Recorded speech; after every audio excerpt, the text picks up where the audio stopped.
Hello, friends, and welcome inside, at least for me, Ben Garrett, the Talk of Champions, Riverland Roofing Studios, Riverland Roofing. For all your roofing needs, 662-644-4297. Welcome to a live edition of Talk of Champions. That's Bradley Sowell, former Ole Miss offensive lineman, 8-year NFL veteran. Hadn't talked to Brad since all the Lane Kiffin stuff went down, but even more than that is I'm getting blown up by let's just say, former player who's working hard. We're going to talk some recruiting because it's Geralds' son, Deuce, who is a big-time recruit, top 100 recruit. It's his decision day. It's Ole Miss or LSU. Jase Mathews, who Ole Miss has been after for a long time, committed to Auburn for a long time, cousins with Dante Moncrief. Ole Miss is making a real push for him as well. And, again, today the hope is Ole Miss can get some clarity on those two specifically and potentially could land both of them. We'll get into all of it. But, Bradley Sowell, my friend, how are you, man? Good, Ben. The real question is, how are you, dude? When everything went down, I text you and said, "Congrats on being Ole Miss's Hawk Tua legend." So you went full Hawk Tua status on us. Actually, pretty interesting thing. How are you doing, man? Are you I'm good? good. I'm good. I appreciate you asking. It's been really wild. I mean, I'm again, folks. Virality doesn't bring you millions of dollars. It's the same day every day, but there's a lot more voices in your ear and people saying things in your mentions and on your message board.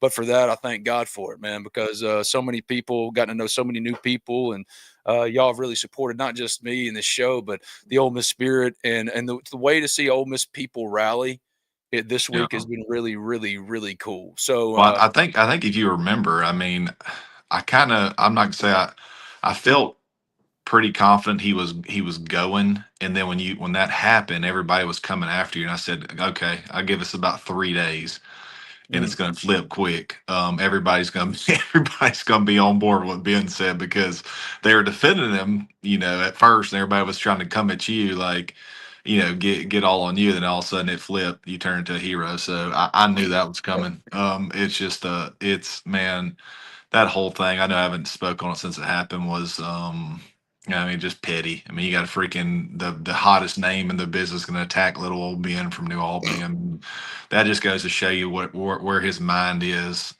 what kind of person he is. So, just a freaking. I mean, I had you the whole time. I was like, man, that's just the fact that that's what's on his mind. Then he texts you again, and then called like, come on, dude, like making what's supposed to be the biggest decision ever, and you're freaking attacking a guy trying to feed his family that made a lame analogy. Like it is what it is, man. Like I wouldn't get all hung up on it.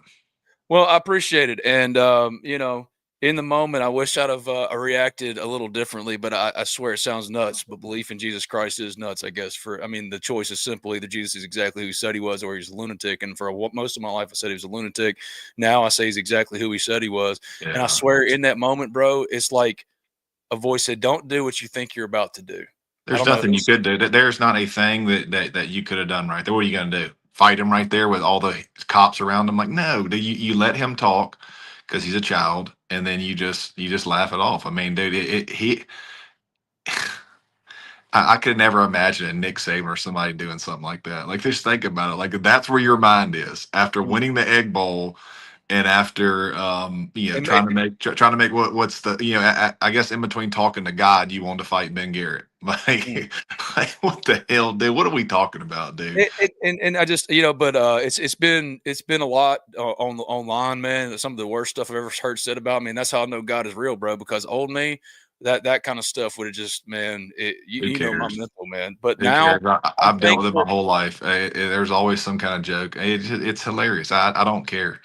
Like I don't care. The internet Yeah. is so phony. It's not even funny. I don't care. I wouldn't have cared if I were you. I would have stood on it. I don't care. Even if he would have stayed, I would have stood Oh on yeah. it. I would have I stood on said, well, that that's what I business and said. said, "Hey, That's what I said. Like I said to him on the phone. Like I'm not apologizing for the clunky metaphor. Yes, crude as it was, it's the same thing as saying a zebra can't change its stripes or a leopard can't change its spots. But I do apologize for my role in it. But to find out through all the people that have reached out that I'm pretty dang sure this was coordinated, man. It just seems more nefarious by the day. But I'll refuse to let it get to me. I wish I'd have said something more in the moment. It was very loud on that field. And I was trying to be fair and equitable. And whoever was talking my voice, I like to think it was God saying, "Don't do what you think you're about to do." I couldn't hear him. I put my hand on his shoulder, leaned in to listen. He said what he said. He was up the tunnel. I was in the tunnel with just Lane and his body man, and with both of his highway patrolmen, one of which wouldn't get his hands off of me. And for all of them, they had nothing to say in the tunnel. They were fine. We continued the You conversation. didn't. It wasn't You didn't like have to that. say anything. You didn't have to say anything. He did It was all the talk. He did all the talking for you, buddy. Like there's no. He did. He proved everything right. Like it just is what it is, dude. Yeah, at the end of the day, if you wanted to prove the metaphor wrong, like a hit dog hollers, man, if you really wanted to prove it wrong, rolling up on me at the end of the Egg Bowl, and when I'm trying to hear, I didn't even think it was like that in the moment. I don't want to talk about this anymore because I'm really past this. Like I'm just so thankful for where Ole Miss is. We got a lot to talk about, but Yeah. in that moment, like I never felt like we had been talking already on the field for a little while, and he had multiple things he brought up, and I told him were incorrect, and I spoke to him, and then the last moment was caught, and it becomes this viral moment that quite literally results in thousands of people sharing their opinion of you and who you are and your family and what you look like, what you sound like, what you're thinking, and you can't pray for God's blessings. And then when the blessing rods go, dang, I don't like how this looks. I don't like how the blessing looks, man. So I'm not even going to worry Yeah. about it. I am going to say that I have nothing against Lane Kiffin personally. Our relationship was and is fine. He always knew my name. I talked to him 3 times a week for 6 years. I did a podcast for his son, but to find out it was coordinated in a way is very disappointing. But now it's about the business of Ole Miss, and the business of Ole Miss is really humming, and there's so many consequential things happening.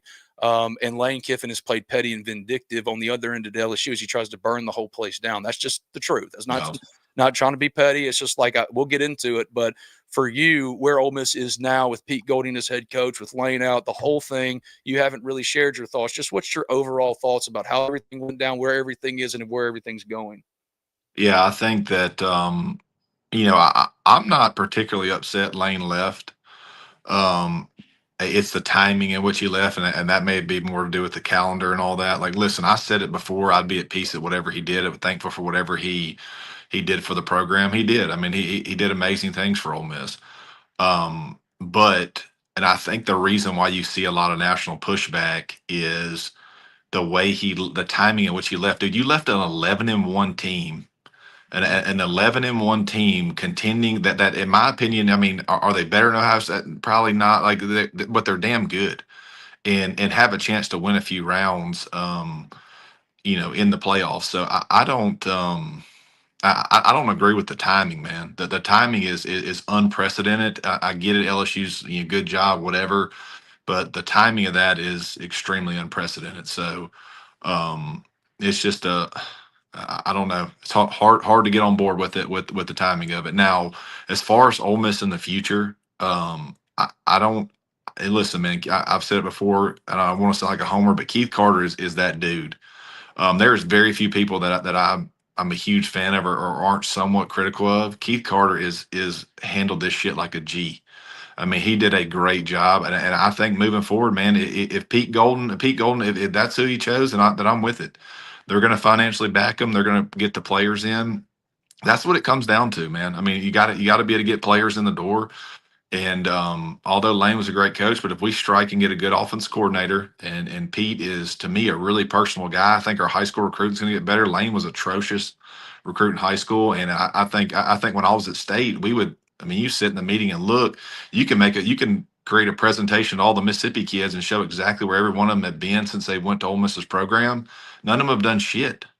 Like it's atrocious how bad he was at high school recruiting, and how bad all the kids have turned. And hardly any have panned out that have came to Ole Miss. I mean, you can put together a whole list over his tenure there. So I think Pete will be a little better at high school recruiting. I think that as long as we can get behind somebody with the right money and the right coordinators in place, I mean, I don't think Ole Miss is going anywhere. I really don't.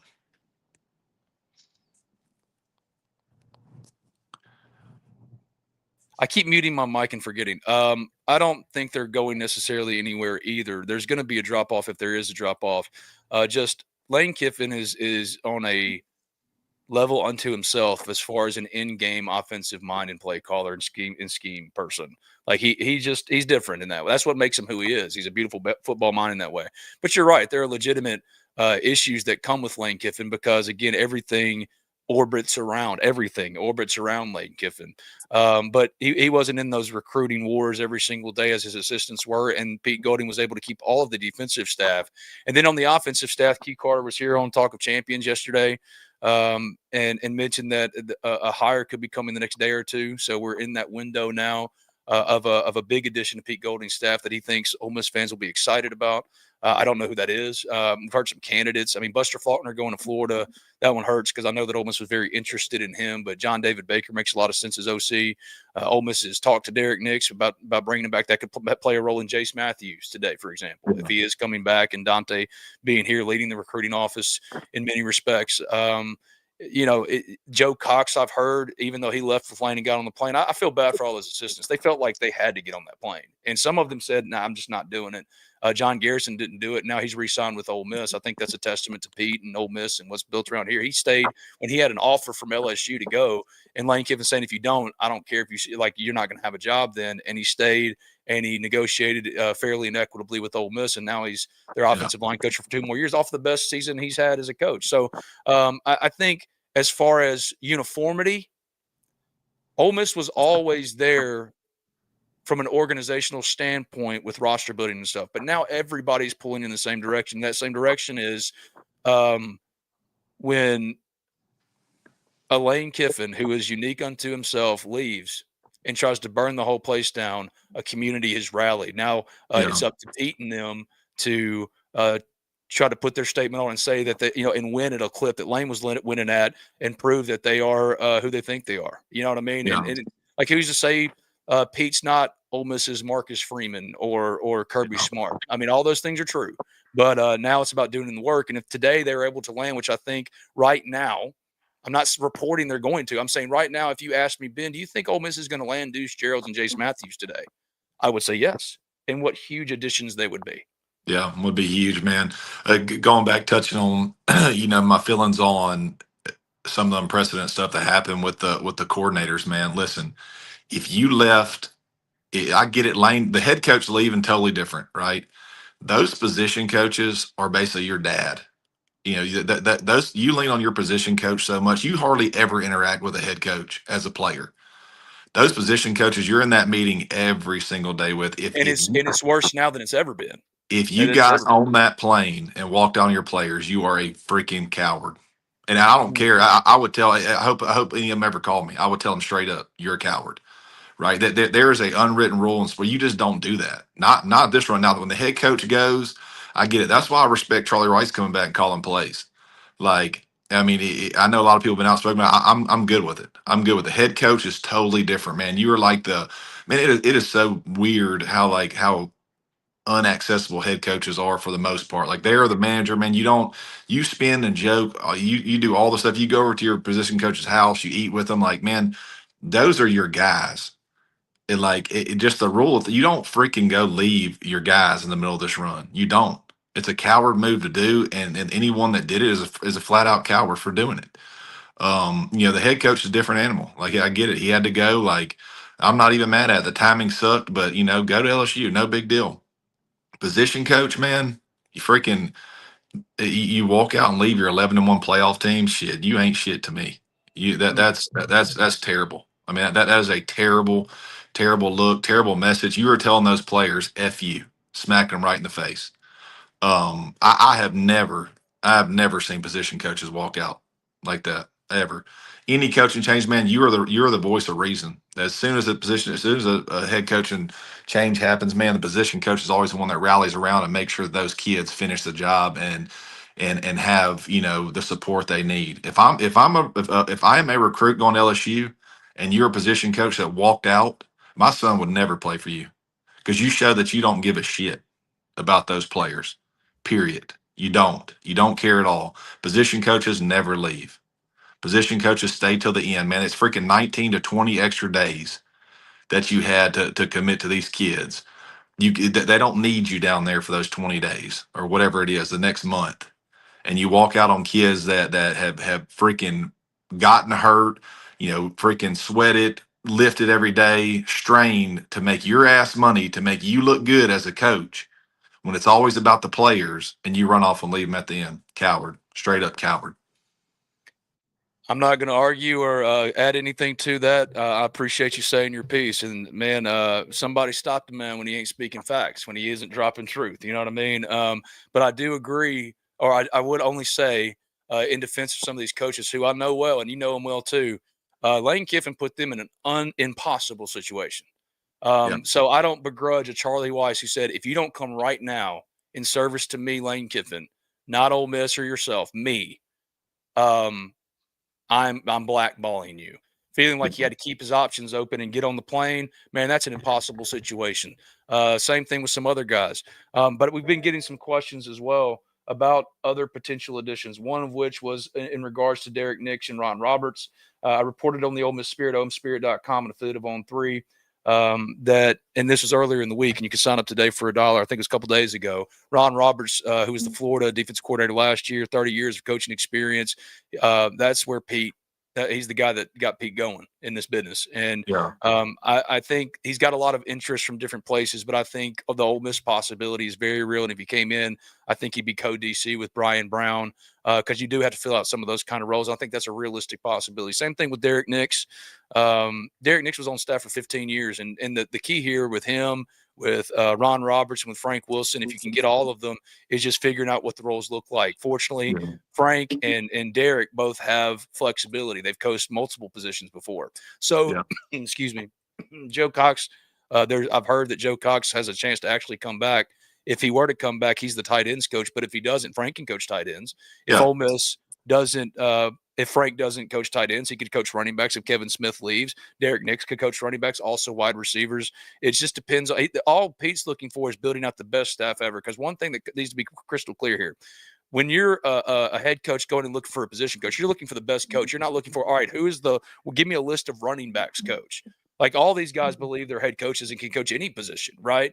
yeah, Not that you want to take a tight ends coach and let him coach the linebackers just to see what it looks like. But what I'm saying is like Pete Golding's looking for the guys who have the most, have the best resume for what he needs in this Ole Miss staff. Recruiters, uh, trustworthy people, his guys. I mean, Frank Wilson, he was Frank's first DC at UTSA.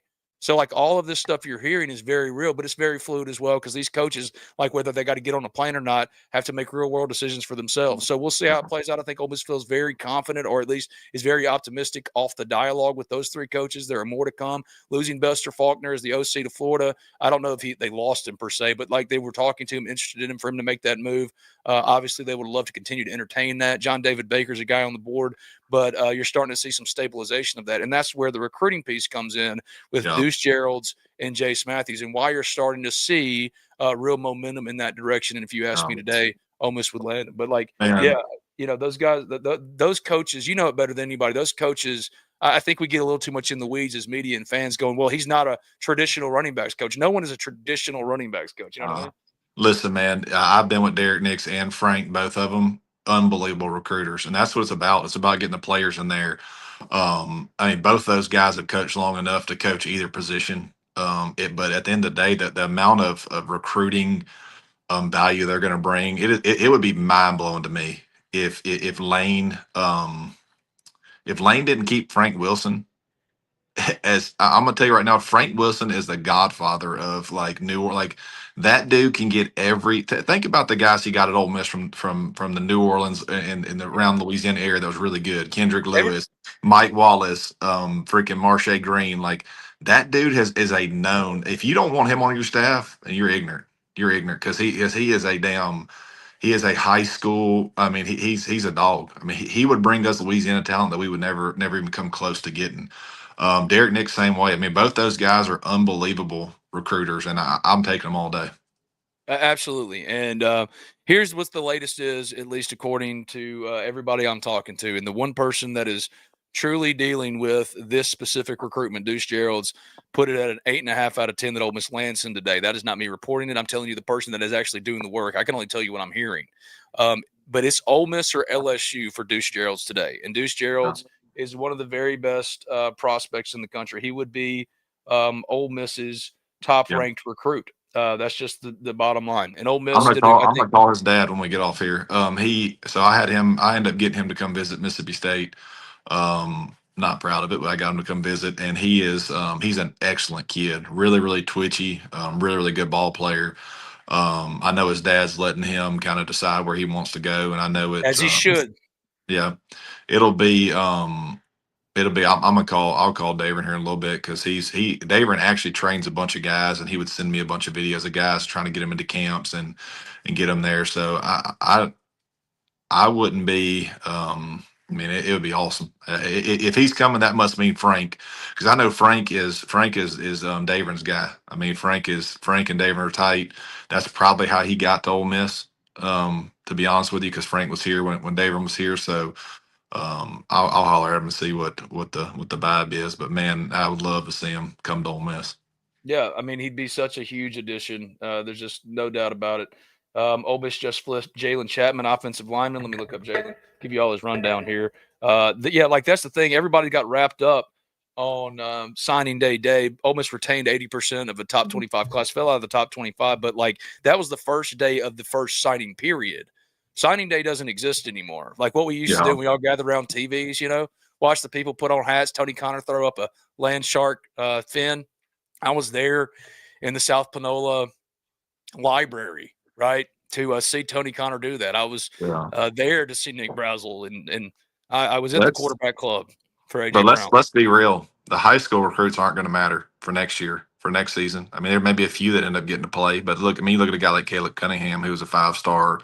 That would boost your rankings in your high school class in a That's heartbeat. But right. I mean, it didn't really contribute. What's going to matter is if you can get a good core of young guys and then hit To the develop. portal as well. So Mhm. it's just a different world, man. Like I think what Penn State signed 2 people yesterday Are or you something like that. serious? Well, they don't have a head coach. We got a big Penn State guy in the chat. Let me find him. Blair Stewart. I have a 2011 Penn State diploma. What does that say? Go for on eBay.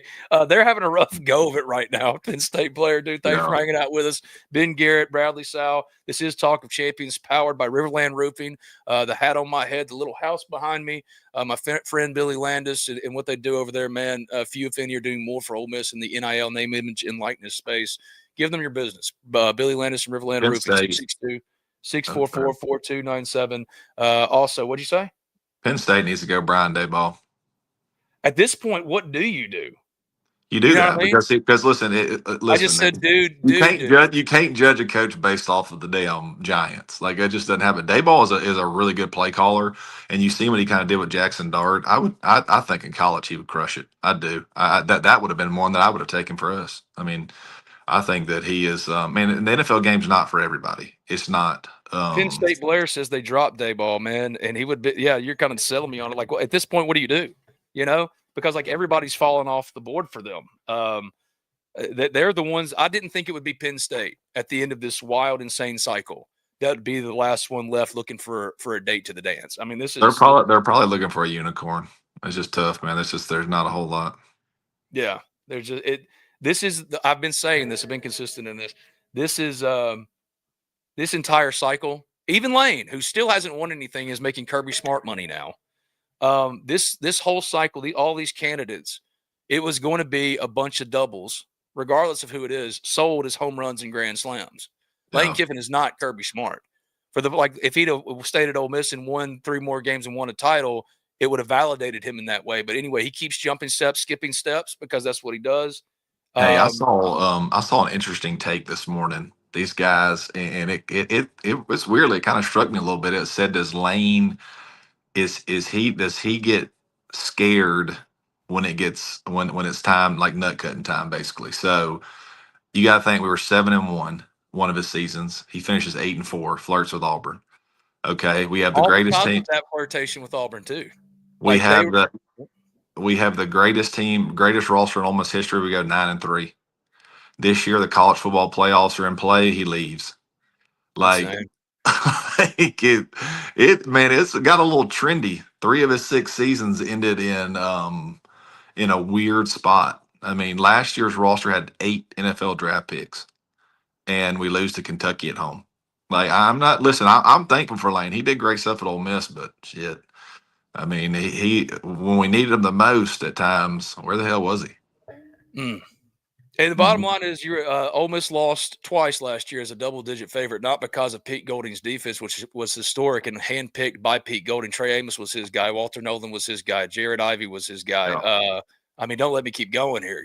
Chris Paul was his guy. He picked his defense because Lane said, "You're the CEO of the defense." That's how he like. That's why you've seen like such a clean break between the defensive and offensive staffs. It was quite literally that kind of separated. Yeah, 31-6. 31-6 is what Lane's been since Pete Golding's been here. And meanwhile, without Pete Golding, he was 23-13. But if we're just going to use numbers, you know what I mean? Like, let's treat it for what it is. People could say, well, Pete's defense is 52nd in efficiency this year.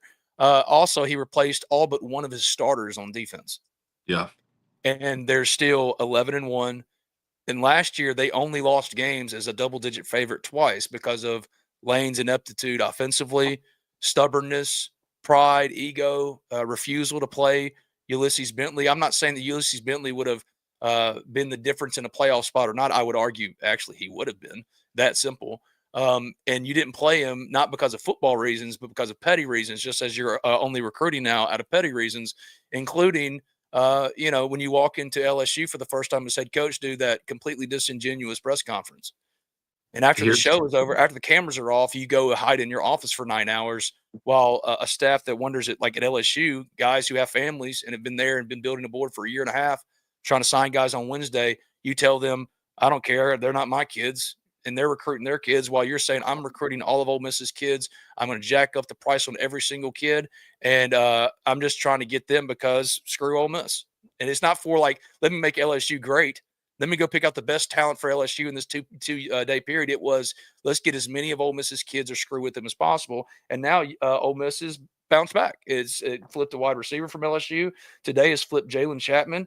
He's a 3-star offensive lineman ranked, let me see, according to Rivals, the 210th interior offensive lineman in the country, 3-star, 6'2", 265, offers from Ole Miss, LSU, Alabama, Tulane, and USC, and Ole Miss has landed him. And then later today, I think Ole Miss is the favorite right now to land Deuce Geralds, the son of Davern Geralds, who is a 2026 prospect that was going to sign with LSU on Wednesday, but Ole Miss has made it interesting. 4-star, the number 48 player in the country, number 3 defensive lineman, number 6 player in Georgia, son of Davern Geralds, who was the center for Jevin Sneed, God rest his soul. He was on the cover with Jevin. It's my guy, dude. It's my guy. In 2009, people, Davern.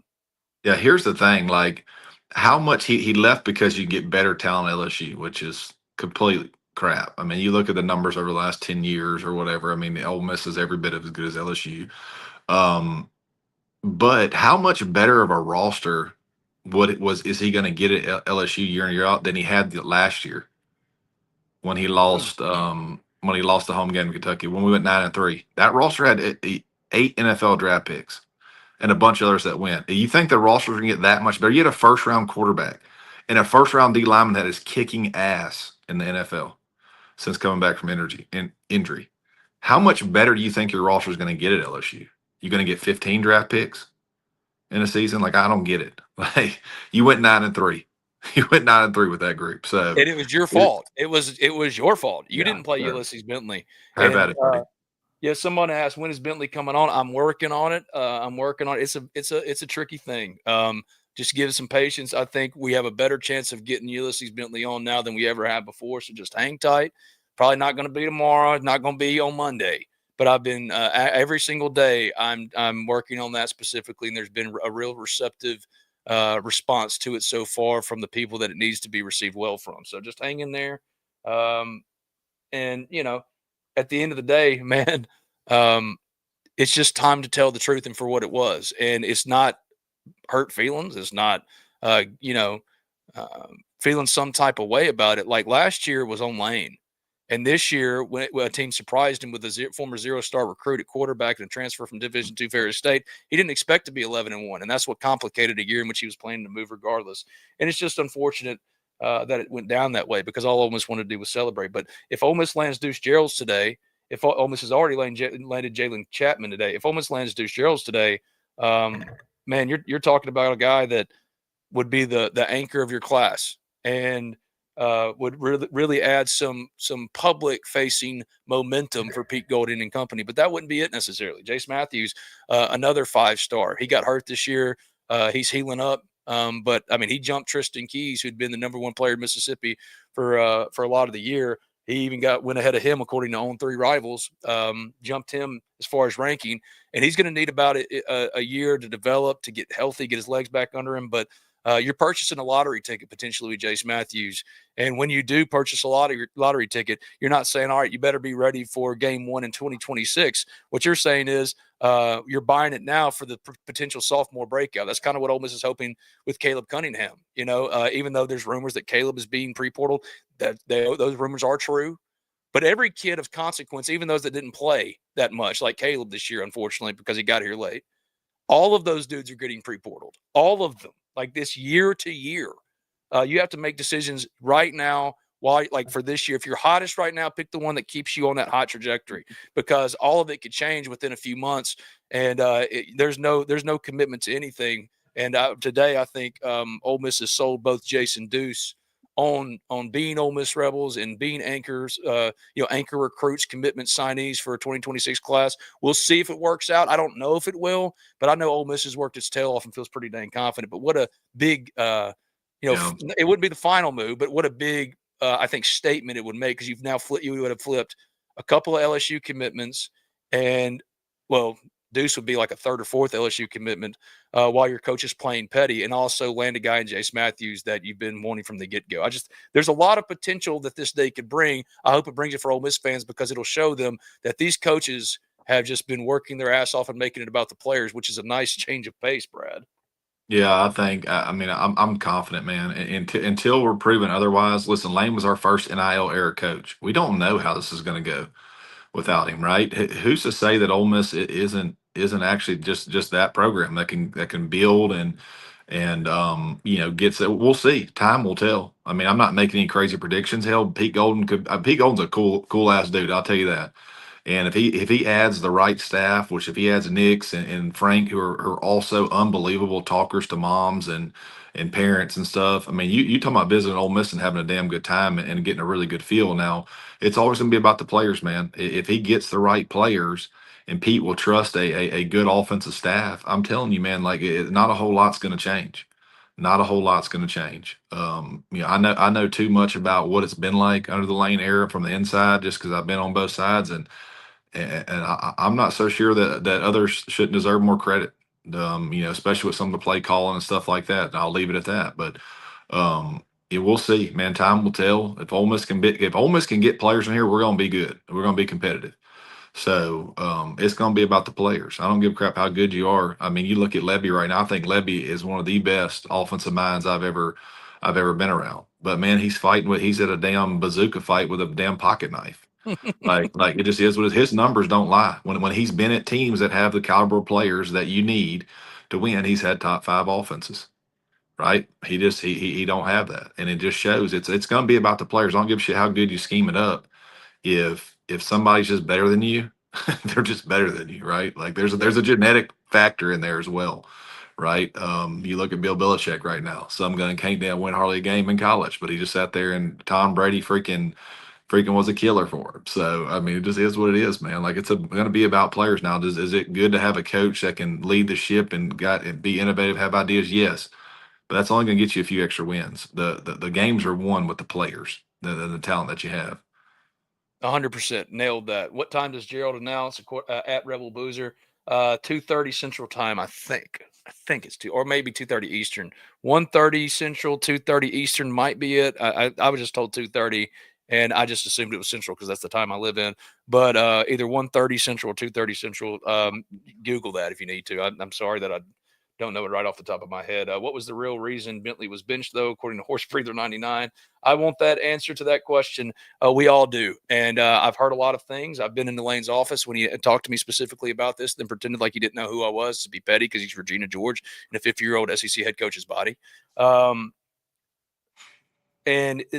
none of it, none of it made much of any sense. And then when you start to hear some rumors, and until we corroborate those, that would be irresponsible and petty on my end, to do that. So long story short, man, I'll let Bentley tell that story when he's able. Right now, right now, we're just working on getting him here. So what time is Jase? I'm not sure. I haven't heard that one specifically, but we'll see. We'll see if this is a bigger day for Ole Miss in that way, landing 2 potential 5-star prospects, 4-star, depending on the service you look at. And yeah, I mean, Ole Miss has made a real move for both of them. Here and now, I think Ole Miss, like if for Deuce Geralds, it's either Ole Miss or LSU.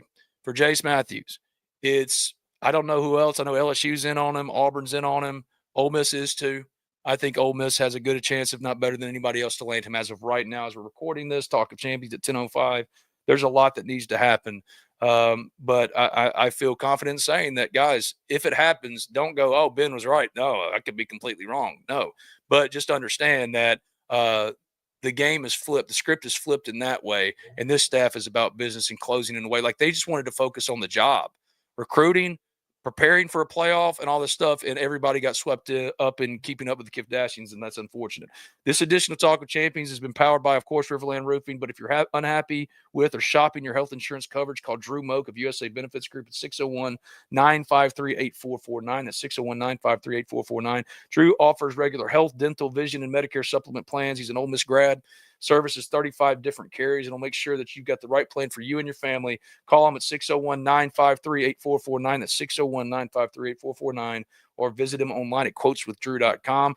We're also proudly sponsored by my hometown bank of B&A Bank with branches in New Albany and Tupelo. Here in New Albany, I go over there to my bank and see Carolyn Brownson and Witt and all my other friends, man. It's just like walking into a high school reunion in a lot of ways. And they're people I can trust and know, because I'm stupid as hell with finances. Ask Brad. I know they'll tell me the truth and show me what I need to do to not bankrupt myself, and especially my wife and 2 kids who don't need me to be dumb. So go hang out with B&A, man. Get to know them. They'll love on you. They'll help you. It's more than a bank. It's a friendship. 662-534-8171, 662-534-8171. And then Tannehill Carmen Real Estate and Title sponsors as well. Served Oxford for over 20 years, criminal defense, personal injury, real estate, probate, estate planning. If you're buying a condo, just looking to climb up the property ladder, call Zach Bonner and his team over at Tannehill Carmen Real Estate and Title today, and they'll take care of you. Good people. All right. So, as we wrap this thing this guy says that Jase has already signed with Auburn. I don't think that's true. We'll just wait and see. I'm pretty sure that's not true. There was one question, though, that Blake Baker's leaving for leaving LSU to join Pete at Ole Miss. No, no. He's going to get to be the head coach at Tulane. Hearing Ron Roberts to Arkansas, it could happen, but Ole Miss has been talking to him as well. Who are we getting as DC, Ben? Well, you have a DC right now. It's Brian Brown, who was a DC at Louisville, a DC at Appalachian State. But I think they're wanting to pair. Pete wants to pair with him like he was paired with Brian, a co-DC. Ryan Roberts is somebody we've heard, but it's not the only candidate. But someone asked specifically about Charlie Weis, and I think it's interesting. And I wanted to get this question to you before we got out of here, because I know you got real work to do. You're at work. You have work to do. Jase is at 2. Geralds will be at 1:30. So it wasn't 2:30. It was 2:30 Eastern, 1:30 Central. So thank you for that. Jase is at 2. But anyway, Charlie Weis. Really, when you talk about the guys getting on the plane, you think about Charlie. And he was put in a really crappy position. Now he's coming back to call a place for Ole Miss in the playoffs. Here's what I know about Charlie. There is a real possibility he is Ole Miss's offensive coordinator longer than the playoffs. He signed an MOU. Most of my understanding, if someone wants to correct me, let me know. He signed an MOU, not a contract, because you can't be contracted by 2 places at the same time. Lane can claim permission, but that's not how this works. Because Charlie is still contracted through Ole Miss, even if he signs an MOU with LSU. So that allows him, from a paperwork standpoint, documentation standpoint, to coach Ole Miss in the playoffs. But he didn't want to be making that decision, LSU or Ole Miss or G6 opportunity head coaching jobs that he has real opportunities to get, like Memphis, for example. He wanted to leave his options open. That's why he got on the plane. So I don't think he's here to do some spying something or other for LSU. He's here to call the place for Ole Miss, and also has all those options still on the table: LSU, Ole Miss, and Memphis. And I don't think his future is decided yet. So when you're thinking about offensive coordinator candidates, Charlie Weis is one of them. Buster Faulkner no longer is. John David Baker is. But if Ole Miss comes out of this with the bulk of the staff remaining in place, you already got John Garrison back. Kevin Smith's probably gone to LSU. I mean, let's be honest, after the playoffs are over.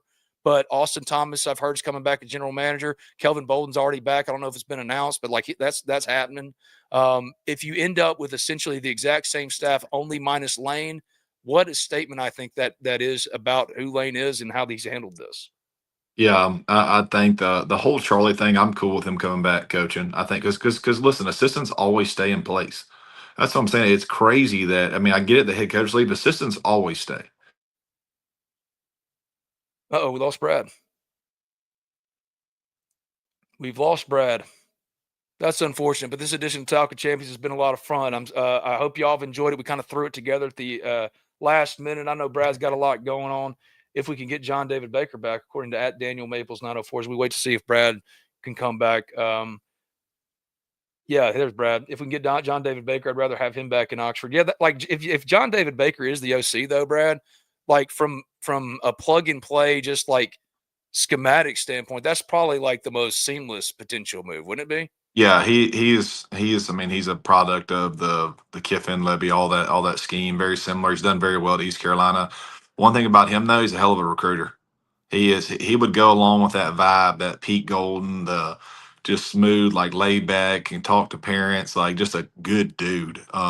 You get. I can just see it now. You get freaking Golden, Nix, Frank Wilson, John Day. I mean, you got some killer recruiters in the building. So, I'm all for John David. I think he's awesome. I think he understands it well. He was a tight ends coach for a while. Tight ends coaches are always the job to have. So he's going to understand run game. He's going to understand O line play. He's going to understand receiving. He's going to understand it all. So I mean, he's done well. I mean, at East Carolina, he's ranked 14th in the country in offense. That's That's pretty damn good. I don't think there's many people wanting East Carolina's players. So I mean, he's done well. They're 8-4. They've won there. I'd be all for it, man. I would be all for it. Yep, and as would Daniel Maples 904. If we can get John David Baker back, I'd rather have him back in Oxford. And trust me, from a lot of ways, it makes a ton of sense. At the Book of Lebs, are we getting Frank Wilson? There's been substantive dialogue. Pete Golden was Frank's defensive coordinator, first defensive coordinator at South Alabama, not South Alabama, UTSA. And they've talked to him. There's been substantive dialogue, but nothing is done until it's done. But they feel really optimistic as Ole Miss as of today. I mean, I can't predict what's going to happen. I can just tell you what I know honestly. And that's what I know. Yeah. Is Frank Wilson a legitimate candidate to come to Ole Miss and join Pete Golding's staff? Absolutely. And it's gotten ugly between Frank and LSU down there, specifically with Lane. Frank Wilson, is he coming? I don't know, but Ole Miss is talking to him, and they feel really, really optimistic about potentially landing him. I have one more question I wanted to nail on.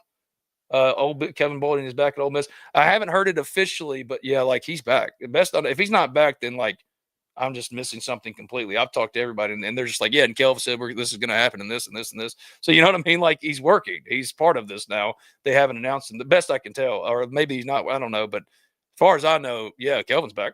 Word around town from a buddy of mine who is as locked in and knows stuff better than anybody. Former staffer on staff at Ole Miss. Word around town up in Memphis. Charles Huff of USM is about to get the Memphis job as of today, unless something changes. Wonder if that's why the Derek Nix coming back stuff is slowed down. That would make sense because you know what Derek wants to do? Continue to call plays.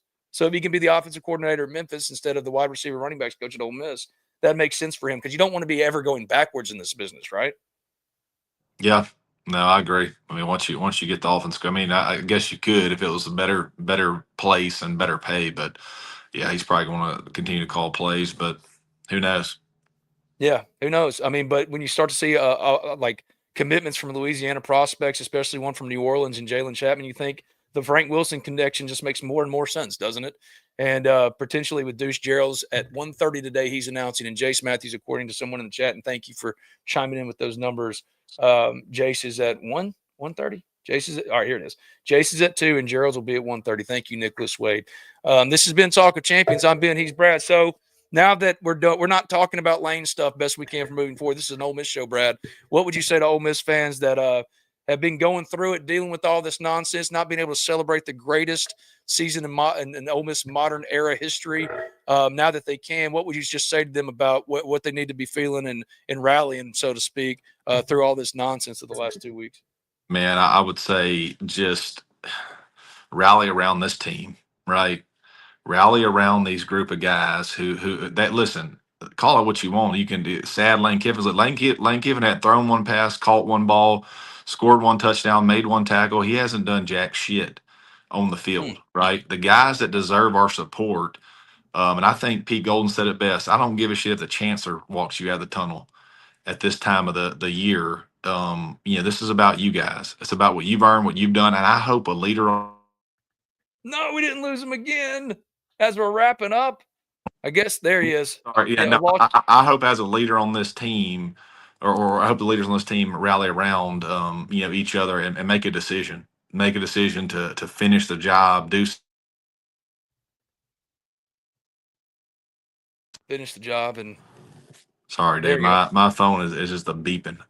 Do something special as a group, and rally around the team. Yeah, if you're an Ole Miss fan, it sucks. It sucks losing somebody like Lane, or somebody that has done this for the program. But man, if you rally around it as a fan base, it's just we are Ole Miss, man. Like we're Ole Miss. Like it's not we aren't the Lane Kiffins. So let's rally around all the players, all the coaches, do what we can do. To keep this thing rolling. It can continue to roll. I promise. This can continue to roll. So it's going to take unbelievable support. It's going to take us, everybody chipping in, being more locked in than ever. So it's just man. I'm excited. I'm excited. All I've ever heard of is and in the media is how Ole Miss has been portrayed. Oh, Lane Kiffin did this. They did stuff Ole Miss has never done before. Guess what? He's the first NIL era coach. Let's see if we can keep it going, because what's going to be funny is when they make a run or potentially win this thing or come out and win 10 games next year, and it's going to be like, oh, maybe Ole Miss is just them. Maybe Ole Miss can just build a team. Maybe they can pay for players. Maybe they can compete. Maybe it wasn't Lane Kiffin. That would be my motivation.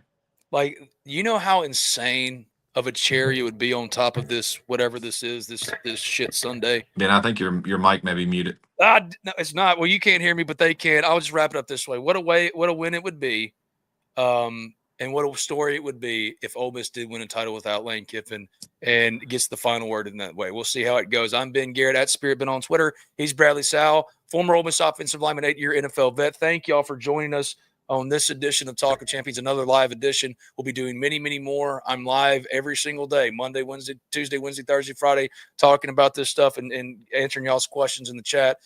Brad will be with me anytime he wants. He knows that. We've been doing it at least once a week, working on doing many, many more, potentially a daily thing. So y'all stay tuned for that. For Brad, I'm Ben. We'll see you soon. Thank you, Brad.